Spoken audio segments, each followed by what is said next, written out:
My wife asked me to wind our daughter the other day after a big feed, but come on. I'm not going to punch a baby in the stomach.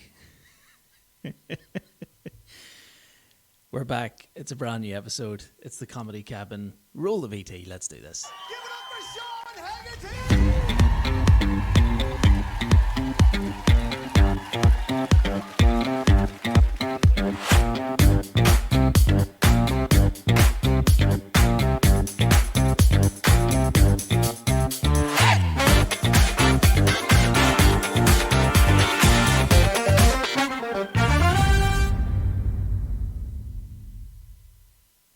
So what is going on? It is a brand new week. It's a brand new podcast. It's a brand new look. Everything's completely different. This is it's almost like we're starting all over again, and we pretty much are. It's a new era. It's a new beginning. It's a fresh new look. I hope you enjoyed that intro. I put that together there last week, and I'm still trying to get the hang of everything. To be honest, I'm not gonna lie to you, right? I am exhausted. I'm shattered. This is what time it is, right? It's just gone 10 to 6 on Monday morning. Monday the 17th of May 2021. My daughter was 6 weeks old yesterday. We'll get into that in a little bit. But yeah, first of all, it might sound quite echoey. I'm in, we're still going to call this the Comedy Cabin, but I'm in my office. And I've been here now for about...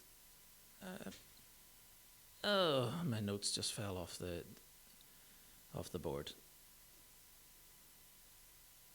What a start. No idea where they even went to. It's fine though. We'll keep going. It's all right. Yeah. I've been in my office now for about a month, maybe 5 weeks, and I'm absolutely loving it. This is where I record my Dacky videos. Hey, fuck, Jay! Suck my fuck. This right where I record most of my videos now, where I've started putting out maybe 2 videos a week and other bits of content, and I'm loving it. I'm not gonna lie, I'm absolutely loving it so far. I really am. I'm enjoying it, and it's nice to get out of the house. I've been meaning to put a bed in here so that I can come here and be like, just going off to work for a wee while, love. I'll be back in a few hours, and then I come up here and I'm just fucking. Tell you, it's anyone who has children fully knows this, but anyone who doesn't knows that. See when your partner gets pregnant, right? Sleep the entire 9 months, because it is the last time you're going to sleep until that child grows up and moves out of your house. It is fucking très difficult, as they say in French. It's very, very, very difficult. But winter is here, and I'm not talking about Game of Thrones. I think it's Game of Thrones, or is it it's Game of Thrones, isn't it? It's not Lord of the Rings. One of the many TV shows that has exploded around planet Earth that I have never seen. And Peaky Blinders is another one. Just not my bag, to be honest with you, but yeah, we're here. We're wide awake. I've been in the office here for about an hour. Got here at 5 o'clock this morning, just as the sun was coming up. And you know what? There's something really lovely about getting up before everybody else, and even being up in the middle of the night. I get up a lot and watch like UFC and just MMA and boxing and stuff, and it really is just nice and refreshing knowing that you're up and you're awake when nobody else is, apart from billionaires and millionaires that you see on Instagram pages that are like awake 24/7, just making millions of pounds while we're all just snoozing on the dole. But I do enjoy it. I really do. It's nice. It's shit that in order to be a fan of MMA that you have to get up in the middle of the night to watch it. It's like deaf people who have to get up to watch fucking Jeremy Kyle being sign language to 4 a.m. Don't think languaged is a word, but I've just used it in that kind of context, and I think it fits, so we're going to keep it in there. That's what she said. But yeah, it's... I'm fucking knackered. I was supposed to do an episode last week as well. My first episode back was going to be last week, but then I just crumbled. I even put a post out on Instagram and I was like, new podcast coming tonight or tomorrow morning or whatever it was. Can't even fucking remember. Don't even know what day it is today. And I posted it, and literally 20 minutes later I was like, why did I post that? Because I don't want to do a podcast. I think it's really hard. See, as a comedian, not many people realise that. Let me just make myself a bit more comfortable. Not many people realise that you have to be in the right frame of mind in order to do what we do, and it can be really hard at times. That's what she said again, but it can be so difficult, and you have to be in the right frame of mind. You have to be awake. You have to be just switched on and ready to go. And I think one of the things that I feel like quite a few things have held me back as a comedian in general, but one of the main things is that I go through almost like not mood swings per se, but I go through periods where I'm just like, I physically do not feel funny. I feel like I can't be funny, and I don't know where that comes from. Probably because you're not funny, dickhead. That's somebody's bound to be shouting that down this podcast at some point while I do this. But yeah, it's going to take me a couple of weeks, I think, or at least a week or two to just kind of get back into the flow of things. Going to try and churn one of these out once a week. Going to maybe have a guest in here. Fingers crossed if I can keep it going this time, because I started this in January, and I've done podcasts for years. I've done podcasts for probably 6 or 7 years now, maybe even more. And I like to keep it fresh. I like to change it up every once in a while. I know the podcasts that kind of do well are those kind of gimmicky ones where people have like a subject matter, or they have a genre or something that they tackle every week. And mine has just been, because I do one-liner stand-up, or that's what I'm known for, as well as like sketches and stuff online. I'm probably more known for sketches and stuff online as opposed to one-liners now, but due to the pandemic and stuff. But I'm going to lose my train of thought here 400 times every single episode. I'm bollocks. I am so tired. I forget what it's like to sleep. My daughter, she, to be fair to her, she sleeps most of the night, which is amazing. We've started putting her down to sleep probably about 7, half 7 at night. And she sleeps till about 10, and then we give her, I think it's called a moon feed, where you wake her before you go to bed, and you feed her. Diona breastfeeds, exclusively breastfeeds, and let me just say on the record, she is an absolute trooper. She is unbelievable, and massive respect for everything that she's done for our daughter so far, because she has been amazing. She is at her every beck and call. I try and do my bit. I change most of the nappies. I bath her. I spend a lot of time with her and stuff. But obviously, Diona, obviously I don't have a pair of bops, so there's nothing I can do in that kind of aspect. But another week or two, and we're going to start getting her onto the bottles and stuff as well. But bottles from Diona Express and breast milk. So yeah, she slept last week, or she started sleeping now at like maybe 7 until about 10. We wake her at 10. We give her a full feed. She goes back down about 11. She sleeps till about 4, and then we wake her, and then she kind of wakes up herself, and then Diona sticks her straight back on, and she feeds and stuff, which takes about 40 minutes to an hour, and then she goes back over, and then she wakes up around 7, half 7, which is amazing, which we have absolutely no complaints about. But during the day, she hardly sleeps at all. And when she woke up there at 4 o'clock in the morning, I was like, I might just go to the office and just churn out a podcast here, because otherwise I'm never going to make one. And every single week I'm like, right, just make a podcast this week, just make a podcast. But it's so difficult. It really is. It's so hard. Not a lot of people kind of know this, but you have to kind of be willing to put yourself out there. And sometimes I just don't feel like doing that. I really don't. And that's not me going play the violin here. Let me talk about my emotions and let's all discuss mental health. There are people a million times worse off than I am, and my heart goes out to them because it is hard. But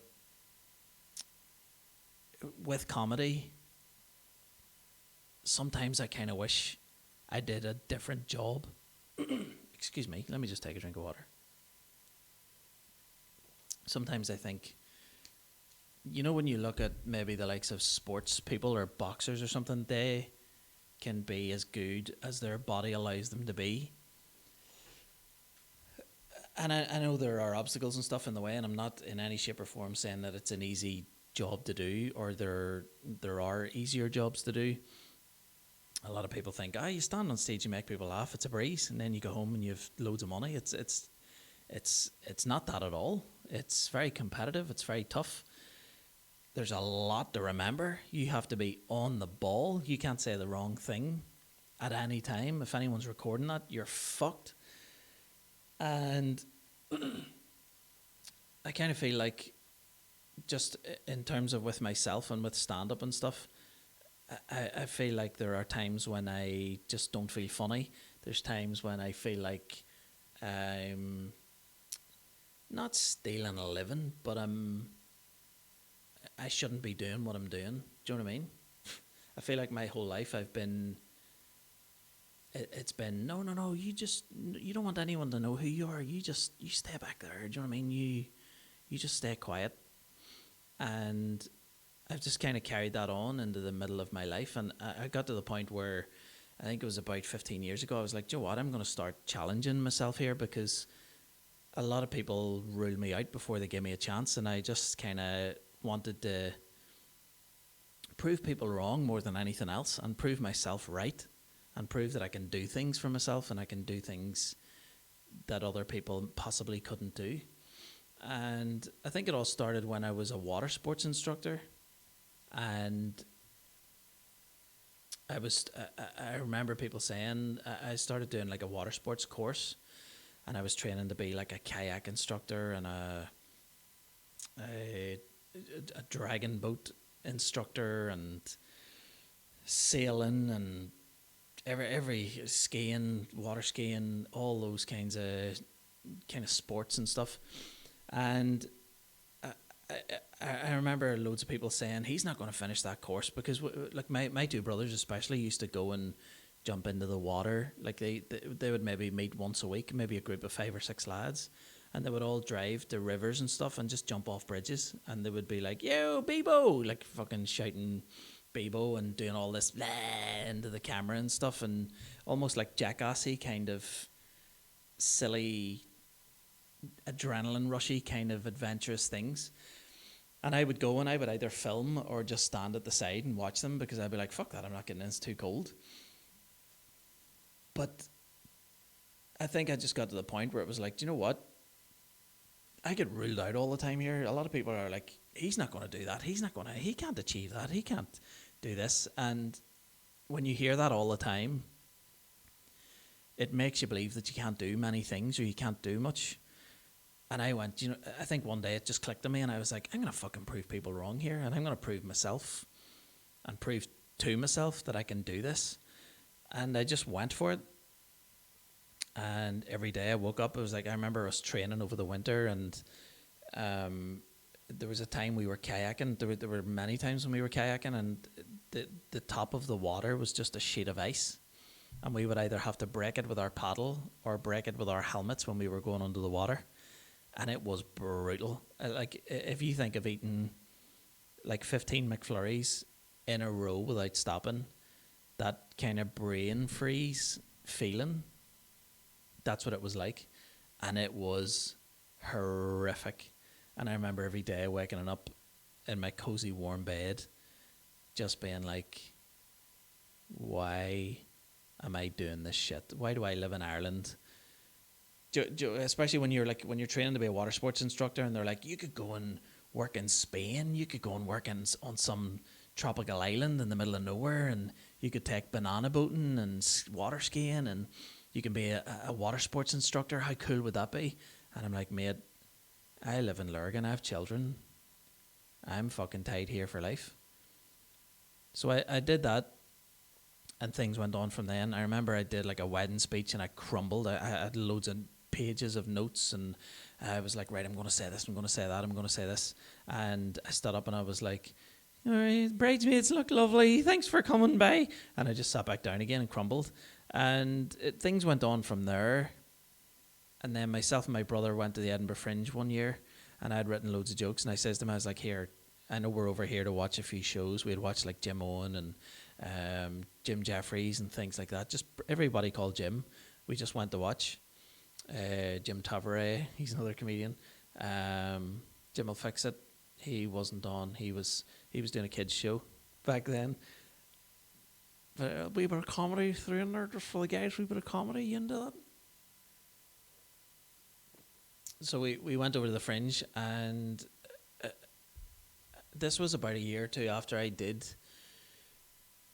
water sports, after I was a water sports instructor, and I was like, fuck this. In the end, it was too cold, and even though I passed all my like exams and things like that, and I was a proper water sports instructor for about 6 months, I was like, I need a job indoors. This is fucking, it's freezing here, even during the summer. So I started working in a nursing home, and I was doing night shift, and I was walking around at night just doing loads of like cleaning and laundry and getting things ready for breakfast and getting the residents ready for bed and stuff. And in the middle of the night, you had a lot of free time to yourself because you were just going in and out of each room, just checking to make sure everyone was safe and okay. And I got to the point where I started, it was around the Edinburgh Fringe. It was 1 August. You're probably talking 14 years ago. And I was listening to podcasts that were like live sets, like 3 to 5 minute sets at the Edinburgh Fringe, and they were E4, I think. And that's when I heard comedy pretty much for the first time. I remember I bought my dad a Peter Kay video one time because it was Christmas Eve and I hadn't got him anything yet.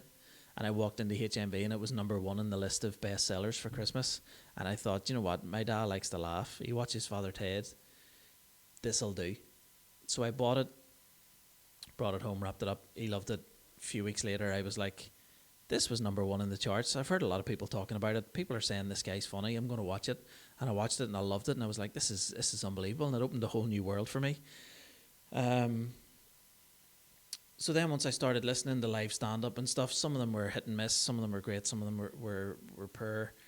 And I thought to myself, I can do this. Why could I not do this? Like, you know, people are getting laughs here who I find to be not that funny. So I can be not that funny, you know, and get paid for it, or go to the Edinburgh Fringe, which is Disneyland for comedians. So I got to the point where I just started overnight, as I was listening to comedy, as I was listening to people's sets. If I heard something that sort of resonated with me, then I would think of something that happened in my life or something that happened, even just make something up. And I would just save it in my phone as notes, and then I would sit down maybe once a week and kind of structure them all into this kind of mini set. And after about, I'd say 8 or 9 months, I'd got about 3 or 4 pages of jokes. So I looked into going to the Edinburgh Fringe. By this stage, I was a proper comedy fan. And I looked into going to the Edinburgh Fringe. I got my brother to come with me, and I was like, you know, I'm not going to go on my own. Let's go and we'll watch some stand-up. And when we got over there, I was like, I'm going to put my name down here for an open mic. And did the open mic. I was on stage about 1 o'clock in the morning. I remember there was about 9 people in the audience. Fucking half of them were asleep, which is 4.5 people. It doesn't make sense. Let's say 5/9 of them were asleep, which is 5 people, which no is not. 5/9. Yeah, of course it is. Yeah, 5/9. So 5 people were asleep and 4 people were half watching with like one eye open while being really, really drunk. And I got up on stage and I did my set. I told my jokes. I think I got off a minute or 2 early. But the jokes that I told, I was like, I'd never felt nerves like it. My knees were like shaking. My mouth was so dry. I'd never felt nerves like it. But as I was talking about the Water Sports Centre, I think it was like a year and a half, 2 years before that, when I did the wedding speech too. I had to do like this presentation as part of one of my exams in the water sports centre, and I stood up in front of fucking 5 or 6 other lads that were doing my course, and 2 or 3 of the instructors, and I could hardly speak. I was so nervous, and I went from that in the space of a year and a half to something just clicking in my head, going, you need to do something big here. You've done the water sports, you've proved everyone wrong. Pick something else and now prove everyone wrong. And that's what I did, and I started doing stand-up. I came home, I think it was like a fucking little interview in the Lurgan Mail about this guy from Lurgan who went to the Edinburgh Fringe and did a few gigs. And things just went on from there. And I started to get bookings around my hometown. I started just gigging more, and then people started paying me, and then I started getting more experience, and then I started getting better. And I kind of feel like when I touched on the likes of like people who do sports, I think they can be as well as their mentality and their body allows them. But I feel like when it comes to stand-up, there's a lot of luck involved. There's a lot of who you know. There's a lot of right time, right place. There's a lot of clickiness. There's a lot of kind of mates helping each other. There's a lot of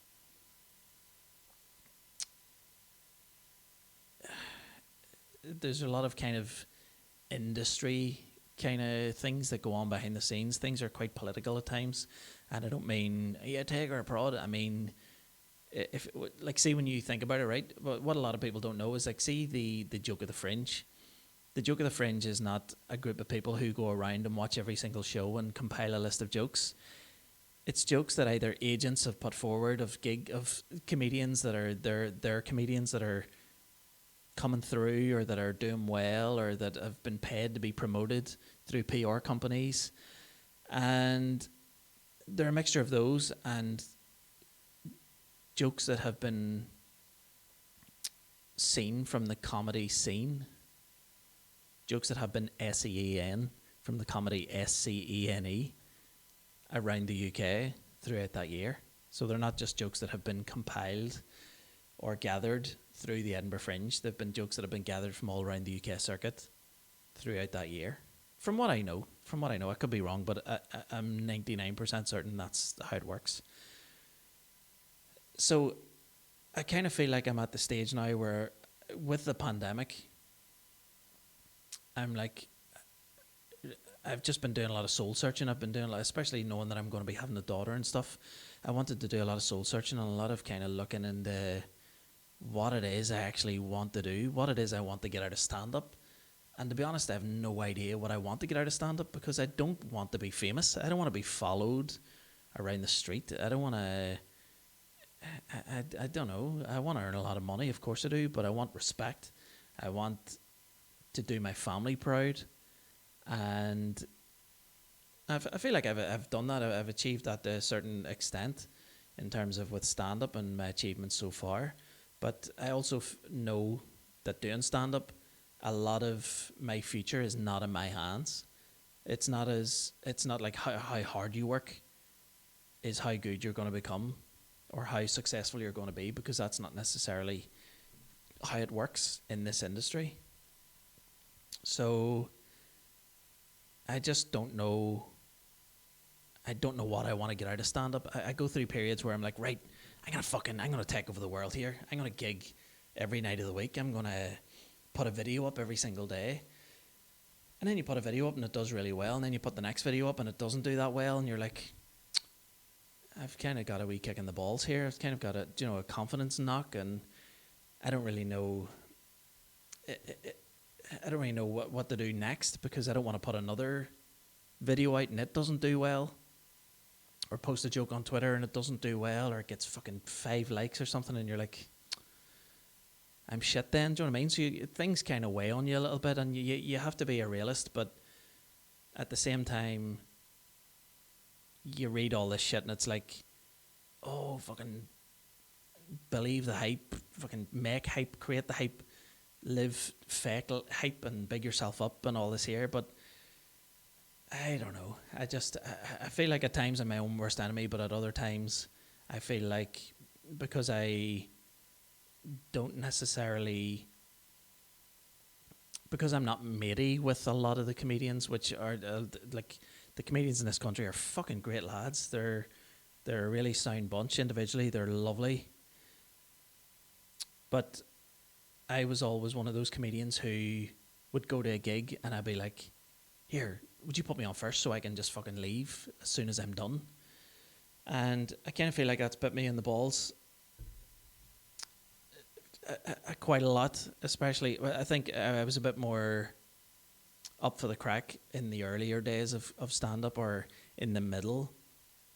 But being a dad and having responsibilities that a lot of the other comedians didn't have early on, kind of like dented things a little bit, I think, for me. But from doing a lot of soul searching, a lot of just looking into things from the pandemic, I kind of feel like I'm coming out of the other side now, and I'm just trying to figure out a lot of shit. I'm trying to sort stuff out, and I feel like, do you know what I did the other night? I did an anxiety test, and I've been convinced for years that I've had some form of anxiety, but I've never properly looked into it. And I looked into it properly the past few weeks, and I'm fucking riddled. I'm riddled. But whether it's the stigma that's attached with, if that is like a mental health issue or whatever it may be, you just don't want to. You don't want to address it. Do you know what I mean? I did like an anxiety test. It came back fucking sky high. Of course you have anxiety. How are you not on a drip in hospital? Not that that's how it works, but excuse me. But I just I feel like for the past 5 or 6 years, I've really, really struggled with just being out and about, being what's the other? There's social anxiety. That's another one that fucking beats me up all the time. Where you don't want to say anything when you're in a crowd of people because you don't want to sound like a dick. You don't want people to judge or make you feel like you're not somebody that. What am I trying to say here? Anyway, it's something like that. Something like that. I can't even think straight. I'm that tired, obviously. But yeah. So I feel like throughout the pandemic, this whole time I've just been thinking to myself, why aren't you doing something that you can get satisfaction from, but you can also feel like I did this. No matter, like, whatever I put into it is what I get out of it. Whereas that's not what happens in stand-up. That's not how stand-up works. It's not about how much you put into it. You have to put the work in, of course you do. You have to get the experience. You have to be, as I say, in the right place at the right time. You have to put up that video on social media that takes off. But to be honest, I've had loads of videos that have done really well. I've had loads of videos that have not hit fucking 100 million views, obviously, and I've been on Ellen DeGeneres, but I've hit a fucking couple of million views in a couple of days. I've hit, big numbers, like fucking huge numbers I never thought I would ever hit. But at the end of the day, you don't get paid for that. You get a bit of recognition. You get a bit of, okay, you're on, would you even say, a cloud nine for a few days, but it's short-lived. Do you know what I mean? Nothing comes of it. It doesn't follow with 6 months of steady work. The next day, you're like, fuck, now the pressure's on to make a video just as good, if not better, than the last one. But the Decky videos have been going well. They've fairly took off. What I did was, a few months ago, I think 12 videos have one out now, and then like the gaffs one as well, the outtakes. So you would say maybe 13 weeks of videos, which is just over 3 months, or about 3 months. And 3 months ago I sat down and I was watching, I think it was like BBC Newsline or Sports Final Score, I think it was, the Irish League. And it's weird having watched the Premier League for so long, and then you see like a Northern Irish manager talking after the game. And when I heard one of the managers talking, I was like, this is this is mind blowing. It's weird enough hearing our accent on TV because we're so underrepresented. Not so much at the minute because of Dairy Girls and because of a few other shows and actors and stuff that have really taken off, and Line of Duty and stuff, which helps as well.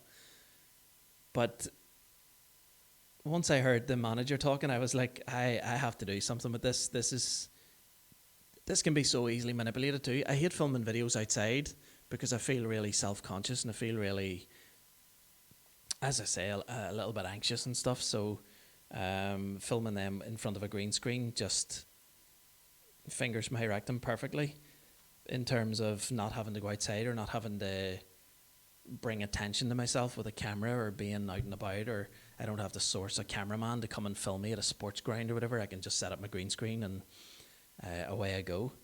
And because I did the Rodney stuff as well, because the Rodney stuff took up so much of my life for about 3 or 4 years, it turned into almost like a children's character.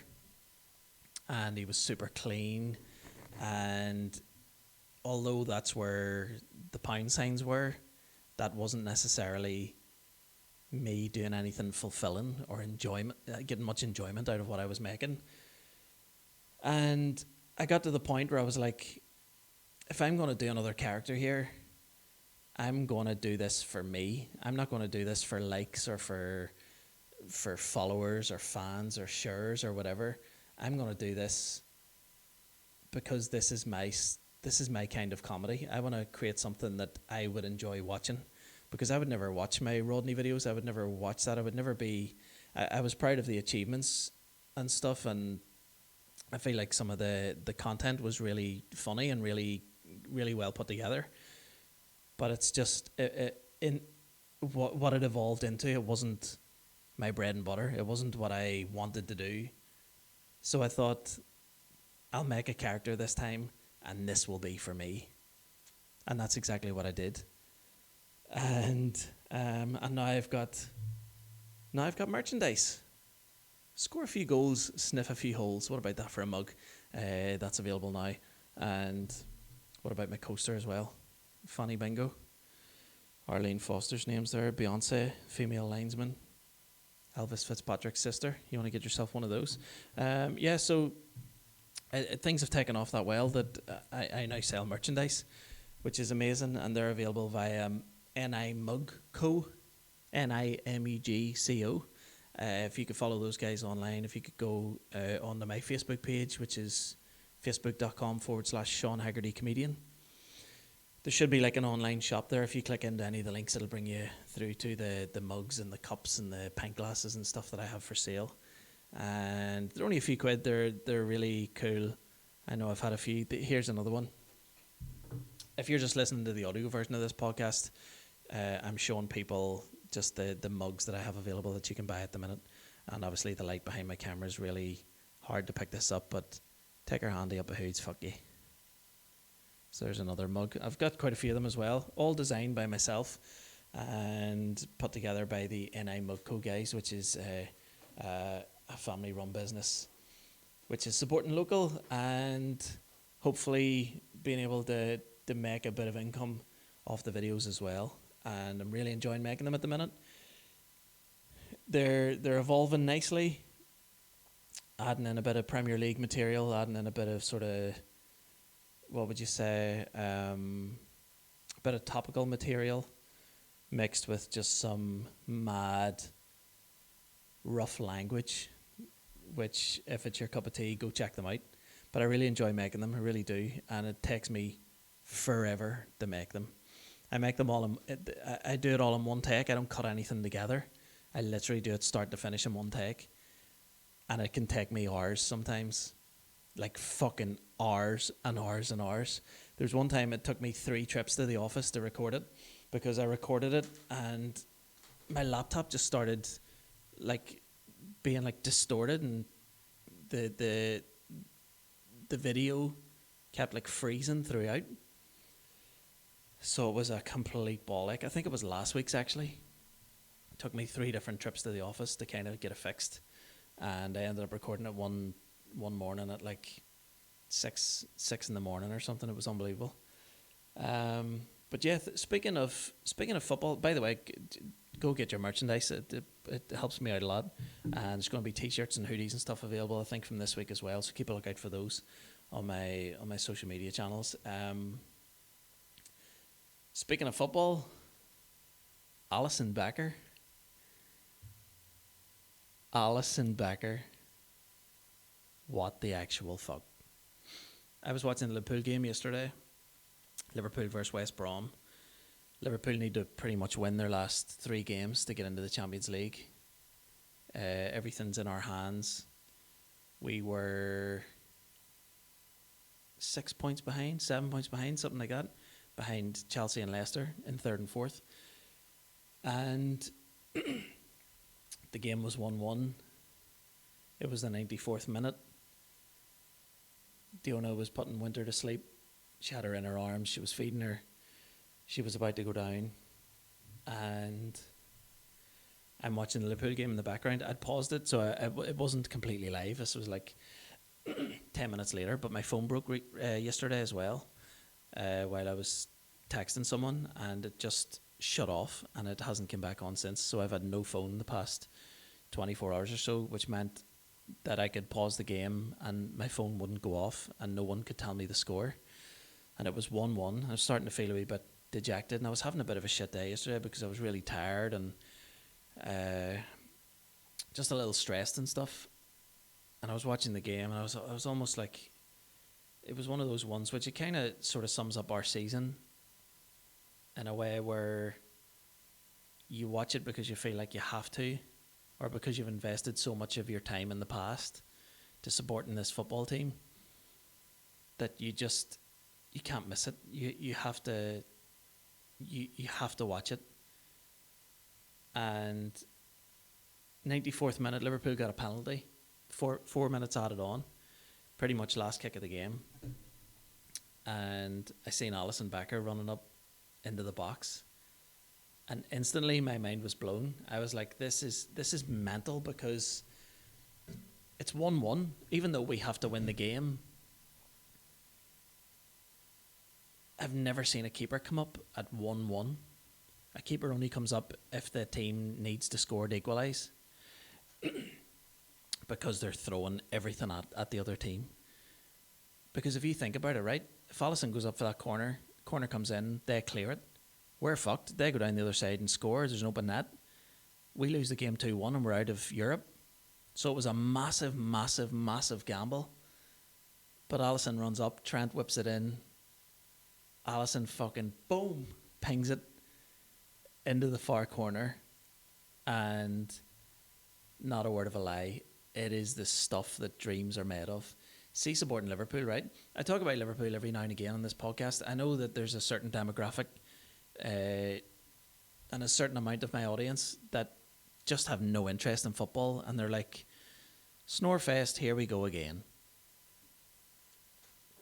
But see, to be honest, even in recent years, right, Diona has been like, my wife, Diona, she's been saying to me, like, she gets why people are into football. She appreciates that there's this kind of thing that connects strangers together through following this club or this side or this team. But the other side of her thinking is like, why do you give a shit about some football team that isn't even in your country or your town? You know, you can understand if it's like, if it's been instilled in you from a really early age and it's your town and it's, you know, your family have had an association and you've maybe had family members that have played for the side, or, you know, it's in your blood or it's in your community and things like that. But you're supporting a team that's from a different country and they don't care about you. Do you know what I mean? They're not texting you every week going, "Hey Sean, are you watching the game? I hope you are. I hope you're supporting us today." They don't give a fuck. They have their fans. They have their, it's, you know, there's hundreds and hundreds and hundreds of millions, I'm sure, that are supporting Liverpool. So Diona has kind of put that in me from a few years ago, where now I'm like, I'm a little bit almost like embarrassed that I follow this football team and I'm a 37-year-old man with now 4 children, and I have to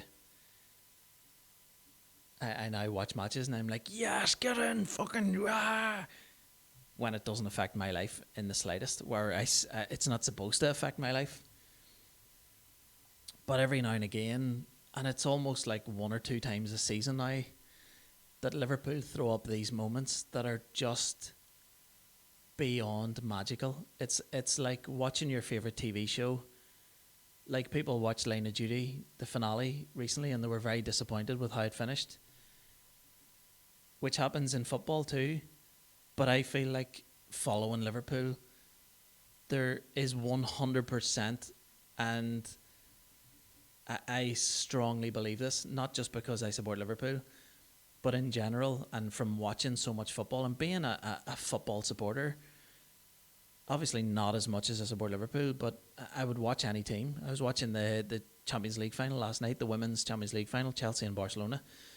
I watched a bit of Tottenham before Liverpool, Tottenham and Wolves. I watched a bit of the game before that. Seen 5 minutes of Everton getting beat by Sheffield United. But Liverpool throw up these moments once or twice a year that can really, really change a person's life. And I genuinely mean that. And you might listen to this or watch this and not be a football fan and think, that's an embarrassing statement to make, mate. But genuinely, if you think about things in a different kind of way, like Alisson lost his dad. Alisson's dad, right? Alisson's Liverpool's goalkeeper. He's a Brazilian footballer, right? And I think his family in Brazil hired a holiday home or were on holiday somewhere in Brazil. I think it was about 6 months ago. And his dad dived into the water and just never came back up. And they eventually found his body, I think a day or two later, and that was him dead. And because of the pandemic, Alisson couldn't travel over to Brazil. He couldn't go home to spend time with his family. He didn't see any of his family. He had to stay, obviously, in England. And because he was a professional footballer too, he was playing through the pandemic. So he didn't get to go home for his dad's funeral. And he missed everything. And out of everyone yesterday, he was the person that you just were buzzing to see score that goal. Like, it's one thing a goalkeeper scoring a goal. It's one thing your team scoring a goal in the last minute. It's another thing to see a goalkeeper score a goal in the last minute. It's another thing to see a goalkeeper score a goal in the last minute to win you the game. Not just to equalise, but for Alisson to score that goal as well was just unbelievable. It was really unbelievable.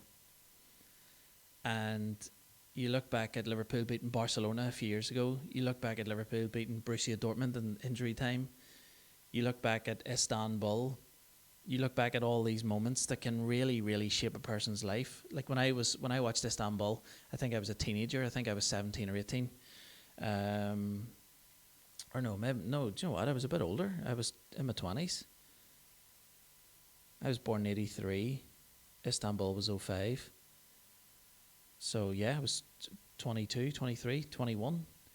One of those. And not only do you just go, hey, we won the game, let's get on with our lives. You analyse things, you compare things to your own life. And with Liverpool played AC Milan, right? Who were, without doubt, one of the fucking best teams that have ever lived on planet Earth. We had no right to beat that team. We were a team of mediocre players, and Gerrard and Alonso and maybe two or three other brilliant players. But we had no right to beat one of the best teams in world football of all time. We went 3-0 down. They went in at half-time, fucking changed something, made a substitution, got an early goal in the second half, brought it back to 3-3, and we won on penalties. But not only is it just, hey, Liverpool won a game, Liverpool won a trophy, you're being taught something there. Do you know what I mean? It's like you don't have to be the best in the world to achieve something, to win something. You can take something from that as a fan and put it into your everyday life. And I suppose that's what I do from supporting Liverpool, is by all these magical moments happening. Like when I said about the Line of Duty finale being underwhelming or people didn't enjoy it. With Liverpool, the script gets fucking torn up and thrown in the bin 2 or 3 times a year.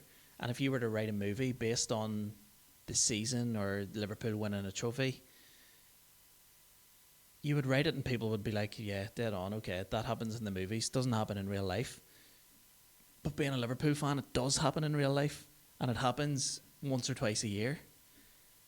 And it is unbelievable sometimes. And the life lessons that you can take from watching that team are just like no other. It's like being in university. The life lessons that you can take from being a football fan or being a Liverpool fan. And I just feel sorry for other football fans who don't support Liverpool, because there's nothing like it.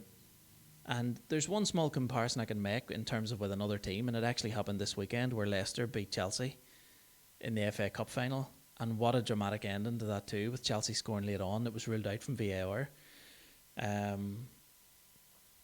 Chelsea were another team. You look at the owners. They have an owner who I think is Chinese, and another crazy story where the owner of Leicester City died in a helicopter crash leaving the stadium.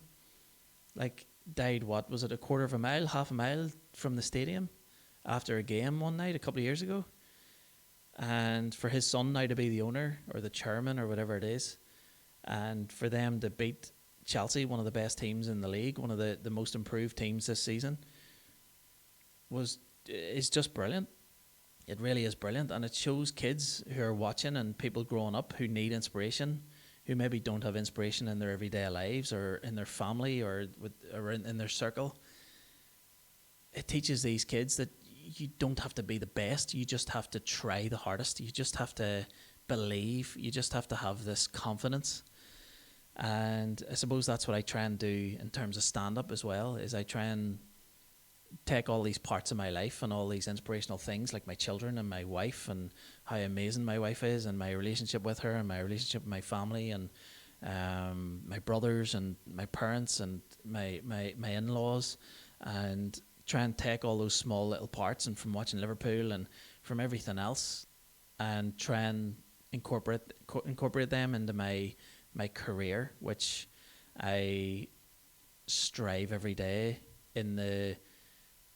not in the hope, but with the feeling that it defines me. Even like I feel like no one is going to go, oh, fuck, he was a good dad when he died.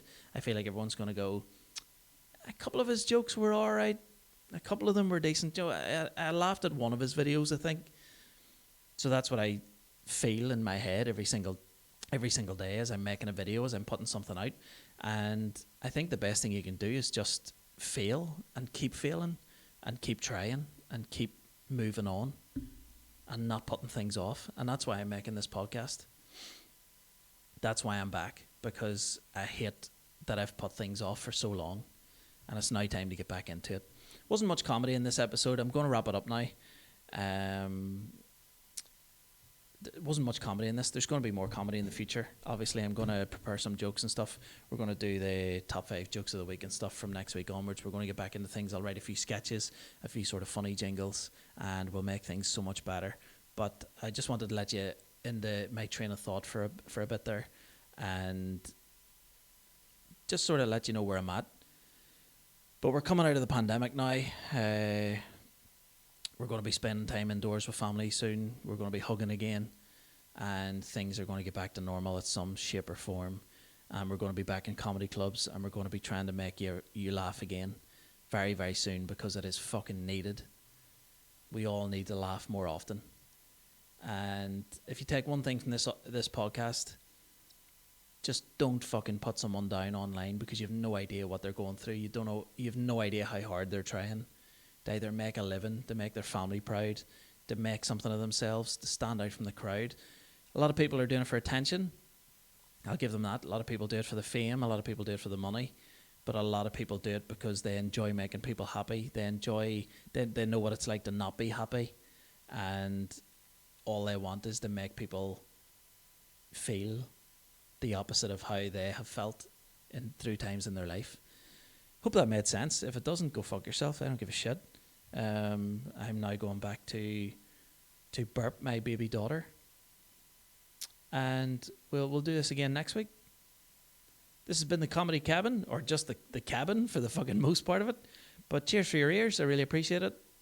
If you'd like to donate to this podcast, it's very simple. Just go to www.ko- like the little sort of line across the middle of the screen, ko-fi.com/hegpod, HEGPOD. Tell your friends about this podcast.